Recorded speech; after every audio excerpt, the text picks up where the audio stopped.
Chapter 1, The Lost Trail. In the small town of Eldridge Hollow, the legends of the forest were as old as the trees themselves. It was said that the woods were alive with whispers, that shadows danced beneath the canopy, and that something watched from the depths of the darkness. Despite the tales, a group of friends decided to venture into the woods one crisp October evening, eager to test their courage. Samantha, Jake, Mia, and Lucas packed their backpacks with snacks, flashlights, and a map of the trails.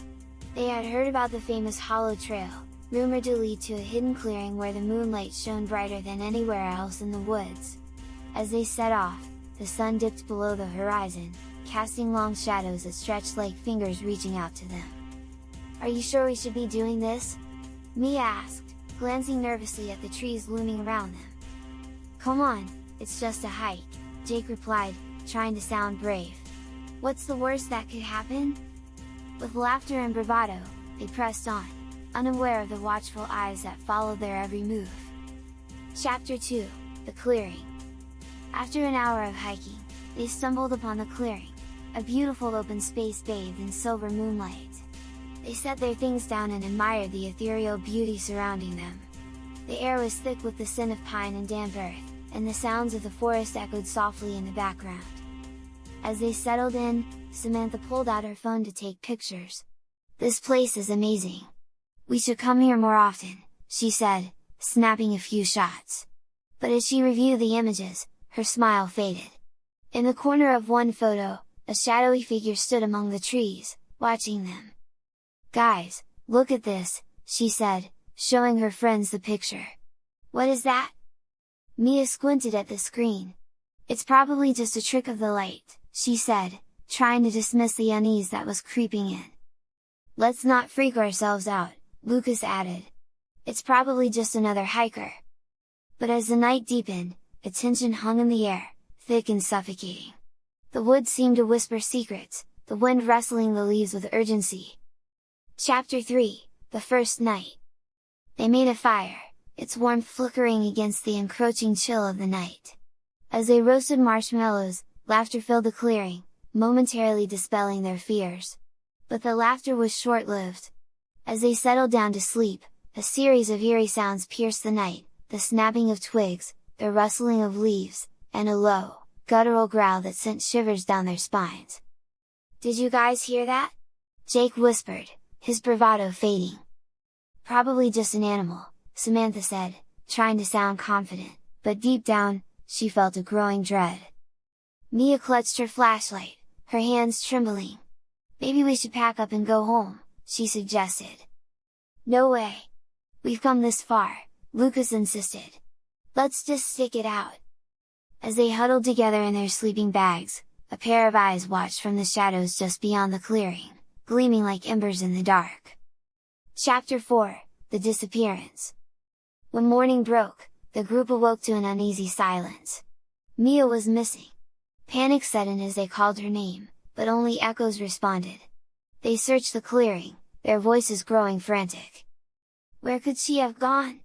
Samantha cried, fear tightening around her throat. "I'll check the edge of the woods," Jake said, his heart racing. The others followed, desperation driving them deeper into the trees. After what felt like hours, they found her backpack near a thicket. The sight sent chills down their spines. It was as if she had simply vanished into thin air. "Something isn't right," Lucas said, glancing nervously at the trees that surrounded them. Just then, they heard a faint cry, distant yet haunting. They followed the sound, their hearts pounding in their chests. As they approached a thick cluster of trees, they found Mia, crouched on the ground, trembling and wide-eyed. "Mia! Thank God!" Samantha rushed to her side. "What happened?" I don't know. I just felt drawn to the woods," she stammered, her voice shaky. "Something was calling me." Chapter 5, The Truth Revealed. They led Mia back to the clearing, but the atmosphere had changed. The shadows seemed to stretch and writhe, and the air felt heavier. As they sat together, trying to calm their nerves, a figure emerged from the trees. It was tall and gaunt, with hollow eyes that reflected the moonlight. "Who are you?" Jake demanded, stepping forward defiantly. The figure didn't respond, but a low, echoing voice filled the air. "I am the Watcher. I guard these woods." "Guard? You mean haunt?" Lucas spat, fear giving way to anger. "Why are you doing this?" The Watcher stepped closer, revealing a face twisted in sorrow. "You disturb the balance. The forest has its own rules. You are not meant to be here." Mia gasped. "What do you mean? We didn't mean any harm." "Your presence draws the darkness," the Watcher replied, a hint of desperation in its voice. "You must leave before it awakens." Chapter 6, The Escape. Panic surged through the group. They grabbed their things, racing to find the trail back to safety. As they ran, the shadows deepened, stretching like grasping fingers, trying to pull them back into the darkness. "Don't look back!" Samantha yelled, but the sound of growling filled the air, echoing all around them. They stumbled through the underbrush, heartbeats pounding in their ears.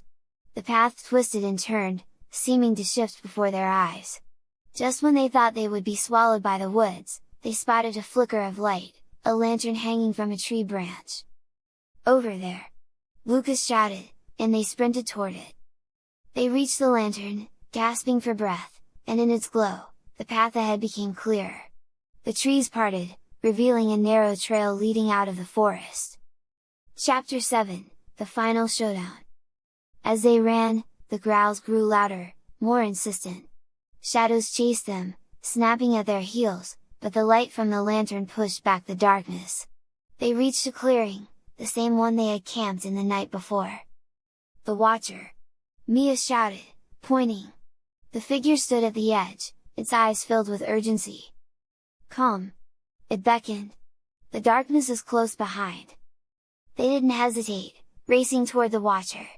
Just as the shadows began to close in, the figure raised its arms, and a barrier of light surrounded them.